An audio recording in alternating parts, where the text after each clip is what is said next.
If only this counted as 8 movies, because I do have to watch 200 movies this year, but this is me finishing Mussolini, Son of the Century.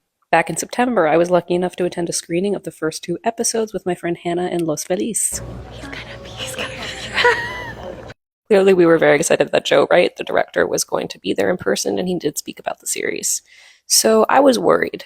I was worried watching this because I thought, oh no, is this going to create like a Wolf of Wall Street effect? Where there are going to be men who watch this series and think Mussolini looks like a really cool guy. But no, it is very clear in the series that fascism is a loser's ideology. The way they establish Mussolini at the top of the series with this blue shot, it gave me goosebumps. This was a hard show to get through. It's very brutal, but I am glad I stuck with it. The soundtrack is excellent. It's by Tom Rowlands of the Chemical Brothers.